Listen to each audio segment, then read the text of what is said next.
joining us this time around on Author's Corner, James Maiwurm. His book, Inheritance of Crisis and Dysfunction. My, oh my, what an incredible read. And this man certainly has some amazing insights, I believe, to share. He's handled all kinds of business in his lengthy career and has dealt with all kinds of people internationally and, of course, stateside as well. So, James, thanks for coming on. Thanks, Kate. Glad to be here. Let's talk about this book. Why this book, which, by the way, you can get on Amazon or Barnes and Noble, and it's been revised. That's right. The why this book goes back to 3 or 4 years ago when I started thinking about doing this. And I was looking around what happened during the last presidential election, and I was concerned about what it portended for future years and future activities by various people.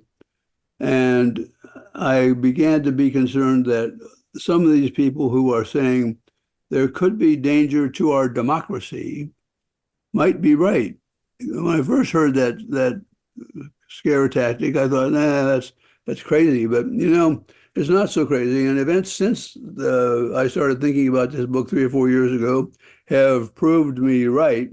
Or maybe I'm just lucky, but the world isn't lucky because of what's going on. To have what's going on in Russia, what's going on in Asia with Taiwan and China, what's going on with the Middle East, what's going on with the elections here, and the uncertainties of freedom of speech.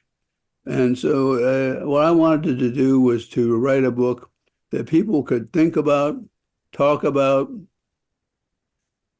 be educated by to some extent, in order that they might more thoughtfully approach the election that we're about to face. This is not your grandmother's election. It's not even your father's election, but it is your kid's election. And if you want to be worried about something, worry about what is the meaning of what's going on today in this great country of ours, when you have this much political disruption, dysfunction, yes, crises, at a time when there is so much to be that we could be taking care of. So that's the background to the book. It's intended to have a message and a moral. And what I'm trying to do is encourage people of all statuses, and that's another important point. I want to reach out to people who are, middle class, farmers, big business people, technology people, because that's the environment that I grew up in. I know what America is like in the sense that my dad was a small businessman. My mother was a nurse. My wife grew up on a farm. We both came from small town America. And so you don't have to convince us that small town America is valuable, needs to be preserved, and needs to be taken care of. And we want those people to understand that they're as important to us as, Jamie and Morgan Stanley. So that's what we're thinking about and why we're trying to get some thought provocation going on here.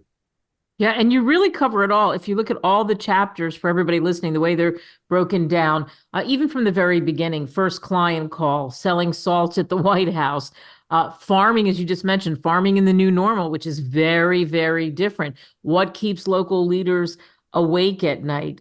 Canadian reality check. Tell us more about the book, like farming in the new normal, something that you understand. It's very different. Well, farming in the new normal is very different because it's gotten to the point where the small acreage farm is not economically viable in many cases.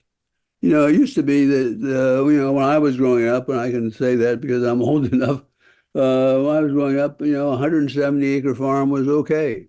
You could make it, especially if it was a dairy farm.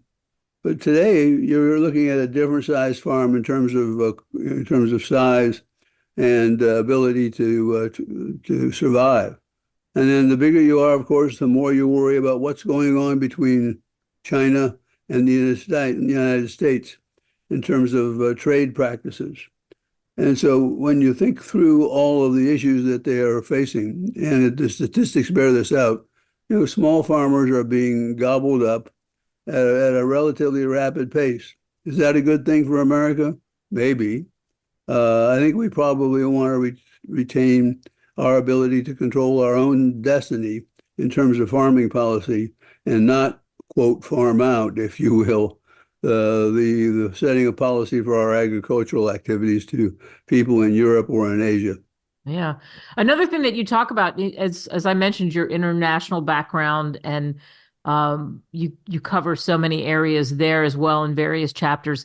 And we talk a lot about Iran, and on this show we certainly have talked about it and gotten worried and concerned emails from listeners. And you've got a chapter called Facing the Iranian Front. Talk about that.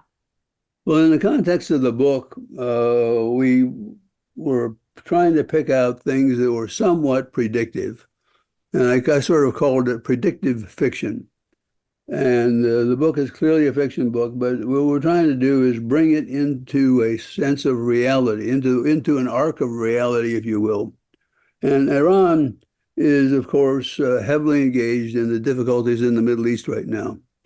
They support Hezbollah, they support Hamas, they deal with folks down in the southern Arabian Peninsula. And they are basically people who are, from the United States standpoint, delicate troublemakers.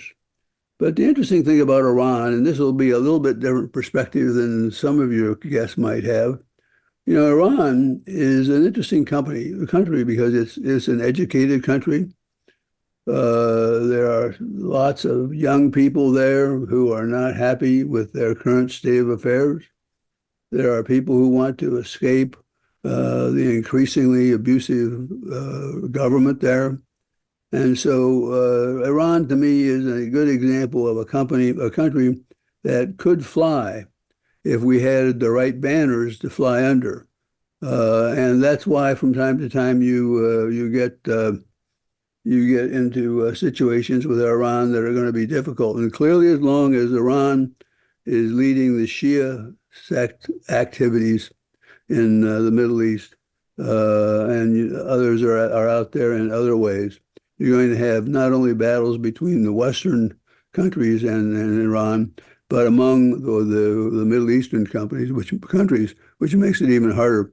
I'll tell you a quick funny story.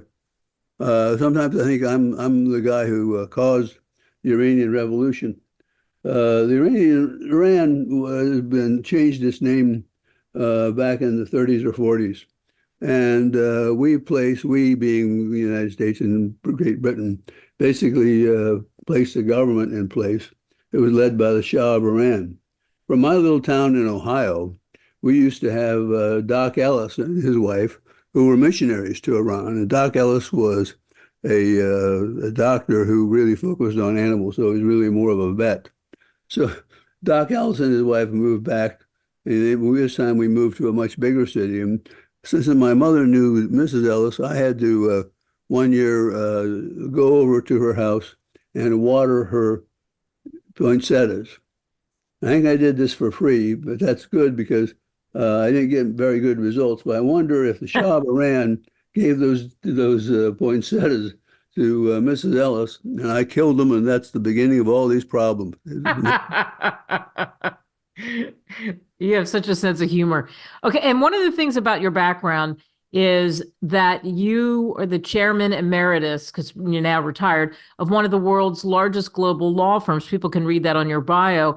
And what I found interesting is that one of the things that was pointed out is that you implemented an aggressive global vision for the law firm, and you expanded the footprint in not just the US, but Europe, Asia, Australia. And I thought this was interesting, building relationships with firms in Latin America. Why is that important? Because I don't think people, the average layperson who isn't steeped in the law understands that. Well, at a high level, I thought the firm we had a good setup in terms of presence around the world in terms of offices.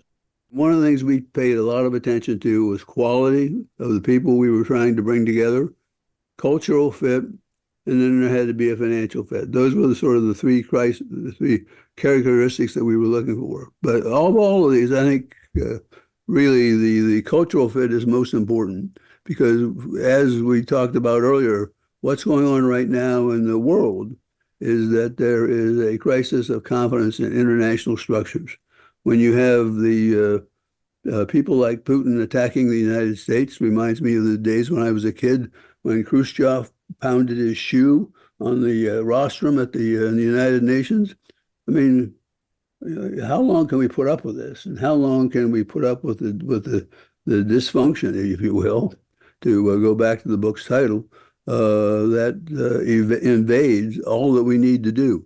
And in all of this, I think we want to think not about next month, not about next year, but the next 10 years, and in my case, my children and grandchildren. And I think we ought to be looking at things from the standpoint of their best interests, because their best interests will be ours and will also be our friends and foes around the world. Boy, perfect place to end this. This is a great book. You can get it for a song, Kindle, however you want to consume it, paperback, hardcover, Inheritance of Crisis and Dysfunction. James Maiwurm, thank you so much. Thank you.